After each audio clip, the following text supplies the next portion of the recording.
नमस्ते सबैजनालाई। फेरि पनि म नयाँ क्वेसन लिएर तपाईँहरूमाझ आइसकेको छु।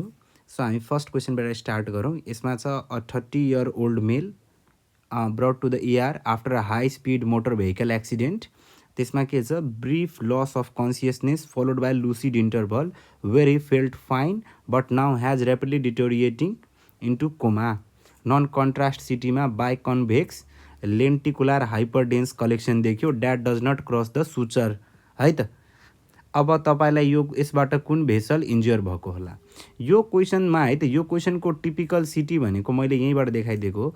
तपाईँले यहाँबाट हेर्न सक्नुहुन्छ बाई कन्भेक्स के छ त, एउटा स्ट्रक्चर छ मिस यहाँ कलेक्सन अफ के छ त, ब्लड छ। तपाईँलाई के छ त, कलेक्सन अफ ब्लड मजाले छ है त। त्यही भएर यो के छ, हाइपरडेन्स हुन्छ है त। के हो त, हाइपरडेन्स हो। And it is none other than epidural haematoma.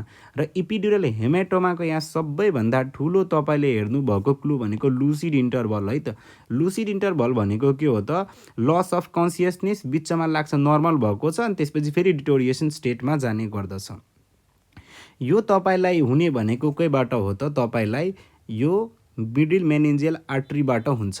केबाट हुन्छ, मिडिल मेनिन्जियल आर्ट्रीबाट हुने गर्दछ। यही जुन तपाईँले ब्रिजिङ भेन्स छ योबाट हुने भनेको तपाईँलाई के हो त, सबड्युरल हेमाटोमा। के हो त, सबड्युरल हेमाटोमा। यसमा यदि तपाईँले छिट्टोभन्दा छिट्टो इभ्याकुएसन गर्नु भएन भने पेसेन्टको ज्यान पनि जान सक्छ है। सो हामीले एकदमै छिटो के हुन्छौँ त, गर्नुपर्छ। अब यहाँ तपाईँले भनिएको चाहिँ मेनली कहाँ हुन्छ, फ्र्याक्चर टेरियनमा हुन्छ। यो टेरियन भनेको कहाँ पोइन्ट हो त, हेर्नुहोस् त। टेरियन भनेको यो पोइन्ट हो जहाँ तपाईँले हेर्नु सक्नुहुन्छ फ्रन्टल है त, त्यसपछि पेराइटल है त, टेम्पोरल। तिनटै कुरा के छ त, एक आपसमा। र तपाईँले यहाँ स्फेनोइड बोन पनि हेर्नुहुन्छ। यो चारवटैको जङ्सन पोइन्ट छ नि हो। यो जङ्सन पोइन्टमा तपाईँले के हेर्न सक्नुहुन्छ, मिडिल मेनिन्जियल आर्ट्री हुने गर्दछ है त। सो यो मिडिल मेनिन्जियल आर्ट्री सबैभन्दा टेरियन भनेको त विकेस्ट स्ट्रक्चर हो, त्यही भएर यहाँबाट हुने गर्दछ। र यसले गर्दाखेरि तपाईँले के हेर्न सक्नुहुन्छ त, यहाँबाट ब्रेन हर्निएसनमा तपाईँले हेर्न सक्ने भनेको सबफ्याल्साइन हर्निएसन पनि हुने गर्दछ। यो कुरा तपाईँहरूले बुझ्नुहोस् है त। यसले मिड लाइन सिफ्ट पनि भयो। हेर्नुहोस् त, भेन्ट्रिकल अब यतातिर आइसक्यो नि त हो, त्यही भएर यसमा मिड लाइन सिफ्ट पनि हुने गर्दछ। अब तपाईँलाई अर्को इजी क्वेसन छ। यो इजी क्वेसन किन हो त, अ 50-year-old पेसेन्ट है त, 50-year-old patient presented with painful oral ulcer followed by wide spread है त फ्ल्यासिड बुल्ला भने दिएको छ क्लु है। के छ त, फ्ल्यासिड बुल्ला अन स्किन। अनि त्यसपछि तपाईँले है त प्रेसर हाल्ने बित्तिकै के भयो, सेडिङ अफ द इपिडर्मिस। मिस निकोल्स्की साइन पोजिटिभ छ र तपाईँले इम्युनोफ्लोरेसेन्समा फिसनेट प्याटर्न अफ आइजिजी देखियो। यो के होला, यो क्वेसन चाहिँ सबैभन्दा इजी क्वेसन हो, किनभने तपाईँले 3-4वटा कुरा दिइसकेको छ है। पोजिटिभ निकोल्स्की साइन पोजिटिभ दिएको छ र फ्ल्यासिड बुल्ला भन्ने दिएको छ भने है त, यो र पेनफुल ओरल अल्सर त आफ्नो ठाउँमा एउटा क्लु हो। यो 3वटा हुने बित्तिकै यसको एन्सर के आउँछ साथी, तपाईँलाई फेम्फिगस भल्गारिस हुने गर्दछ। यो फेम्फिगस भल्गारिस भनेको कस्तो बिमारी हो त, यो एक प्रकारको तपाईँको बडीमा हुने, तपाईँको बडीमा है त तपाईँको बडीमा अटो एन्टिबडिजहरू भन्छ नि त, अटोइम्युन बिमारी छ। के को अगेन्स्टमा त, डेस्मोग्लिन 1 and 3। यो डेस्मोग्लिन 1 and 3 भनेको के हो, यो दुइटै एक प्रकारको जस्तो हाम्रो बडीमा एउटा एकदमै ठुलो है त प्रोटिन मोलिक्युल हुन्छ, त्यसको नाम छ हामी डेस्मोजोम भन्छौँ है त। यो डेस्मोजोमको क्या हो त, होल्ड केराटिन टुगेदर है त। केराटिनोसाइट्सलाई के गर्छ, एक आपसमा जोडेर राख्ने काम गर्दछ यो डेस्मोजोमले। र तपाईँले यदि यो डेस्मोजोमलाई नै के गरिदिनु भयो भएन भने यो सबै सेलको जुन, यो त बेसिकली सेलको ग्लु भयो। अब तपाईँले सेलको ग्लु नै ड्यामेज हुने बित्तिकै सबै सेल के हुन्छ त, loss of cell to cell adhesion भयो कि भएन। जुन एक आपसमा सेलहरू जोडेका थिए त्यो त गयो, र त्यो हुने बित्तिकै त्यो प्रोसेसलाई हामी के भन्छौँ त, एक्यान्थोलाइसिस भन्ने गर्दछौँ। अनि यसले गर्दाखेरि हाम्रो बडीमा के हेर्छौँ त, ब्लिस्टर हेर्ने गर्दछौँ।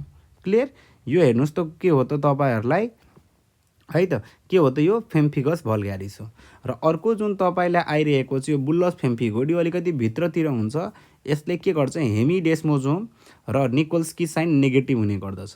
सो यही कुरा तपाईँलाई के भयो त, छुट्याइदिने गर्ने हो। क्लियर। अब आयो तपाईँहरूलाई, यो त झन् इजी क्वेसन हो है त।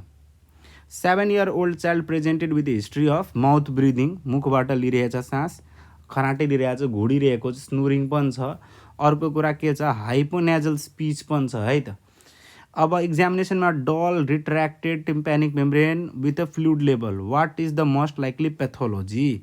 अब तपाईँले के छ त हेर्नुहोस् त, tympanic membrane with the fluid level, यो भन्ने बित्तिकै के आयो त, ओटाइटिस मिडिया विथ इफ्युजन। के छ त, ओटाइटिस मिडिया विथ इफ्युजन भन्ने छ। अब यस्तो बच्चाहरूमा सबैभन्दा बढी तपाईँले यो फिगर हेर्नुभयो भने, दिस इज द फिगर। हाम्रो नेजोफ्यारिङ्समा के हुन्छ साथी, स्ट्याचियन ट्युबको ओपनिङ हुन्छ। स्ट्याचियन ट्युबले के गर्ने गर्दछ त, मिडल इयरको प्रेसर मेन्टेन गर्छ है त। मिडल इयरमा एक्सेसिभ प्रेसर यहाँबाट निकालिदिने गर्दछ। तर यहाँ के छ, एडेनोइड ठुलो भइसक्यो। एडेनोइड ठुलो हुने बित्तिकै कान के भयो त, मिडल प्रेसरको जुन मिडल इयरको के हुन्छ त, अब तपाईँलाई एयरलाई त्यहाँ जान दिँदैन। त्यसले गर्दाखेरि मिडल इयरमा हामी के हेर्न सक्छौँ त है त, नेगेटिभ प्रेसर हुन जान्छ र नेगेटिभ प्रेसरले गर्दाखेरि हामी ओटाइटिस मिडिया विथ फ्युजन हुने गर्दछ। क्लियर। सो यस्तो बच्चामा हामी सबैभन्दा कम्युनिस्ट के हेर्छौँ त, एडेनोइड हाइपरट्रोफी है त। यदि तपाईँले डेभिएटेड नेजल सेप्टम भएको भए त के हुन जान्थ्यो त, डिफिकल्टी इन ब्रिदिङ है त, नेजल क्रस के भन्छ, नेजल ब्लिडिङहरू देखिन्थ्यो। टन्सिलाइटिसमा त थ्रोट पेन हुन्थ्यो। एन्जियोफाइब्रोमा त अब तपाईँलाई छुट्टै कुरै भइसक्यो है त। क्लियर। त्यसपछि आउँछ तपाईँलाई फोरेन्सिकको अर्को question, industrial worker which presented to the hospital with a garlic breath. यो वर्ड दिने बित्तिकै आर्सेनिक बुझिहाल्ने, आर्सेनिकमै हुन्छ। राइस स्टुल भनेको यसले के जस्तो मिमिङ गर्यो त, कोलेरा जस्तो मिमिङ गर्यो क्या। र हाइपर पिगमेन्टेसन अफ स्किन र मिज लाइन, यो त मलाई फोरेन्सिकमा मलाई कहिले बिर्सिँदैन कि। यसको एन्सर के हुन्छ, आर्सेनिक हुन्छ। हेर्नुहोस् त, आर्सेनिकमा जुन तपाईँले भनेको छ नि हाइपर पिगमेन्टेसन, के यसलाई भन्छ rain drop pigmentation of skin. र तपाईँले ट्रान्सभर्स लाइन हेरिरहेको छौँ नि, हो this is called Mizo line है त। के हो त यो, मिज लाइन हुने भयो। र यसले के जस्तो मिमिक गर्छ त तपाईँलाई है त, आर्सेनिक के भन्छ, कोलेरा जस्तो मिमिक गर्ने गर्दछ। यो तीनवटाको ट्रायड भयो भने बुझिहाल्ने तपाईँलाई आर्सेनिक भएको छ। र लास्टमा कम्युनिटी मेडिसिनको आयो question, in a study conducted to the association with smoking and lung cancer. Smoking तपाईँको के भयो, एक्सपोजर दिएको छ है त। अब यसमा के भएको छ, 100वटा केसेस छ र 100वटा कन्ट्रोल लिएको छ। The researchers look back at their smoking history over the past 20 years, which one of the following is most appropriated to the study.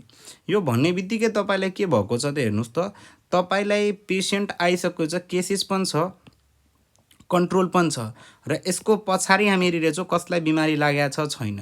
So यो के हो त, केस कन्ट्रोल हो है त। बेसिकली मानौ सिम्पल कुरा हो, यहाँ तपाईँले है त, हामी मानौ लङ क्यान्सर भएको बिरामी छ है त।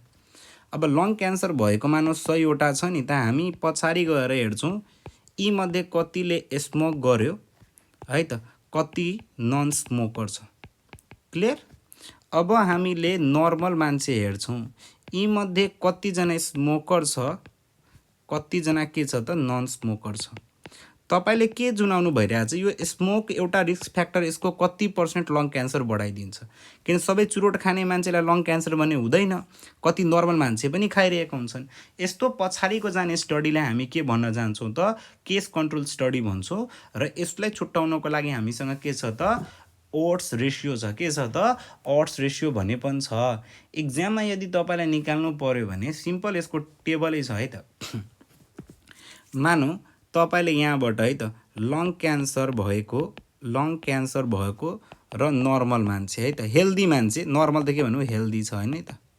ल अब यसमा हेरौँ हामीले कतिजना स्मोकिङ गरिरहेको छ, कतिजना नन स्मोकर छ है त। मानौ तपाईँलाई के भयो त, स्मोक गरिरहेको तपाईँलाई 85 जनामा लङ क्यान्सर भयो र 15 जना कति छन् तपाईँलाई है त, स्मोक गरे पनि 15 जना हेल्दी नै छन्। नन स्मोकरमा तपाईँलाई यो पुग्यो मानौ 10 पुग्यो र तपाईँलाई यो कति पुग्यो त, नन स्मोकरमा हेल्दी तपाईँलाई 90 पुग्यो। यति छ नि त तपाईँलाई टोटल केसेसहरू तपाईँलाई यसरी छन्। यसलाई तपाईँ ए मान्दिनु, यसलाई सी मान्दिनु, यसलाई बी मान्दिनु, यसलाई डी मान्दिनु।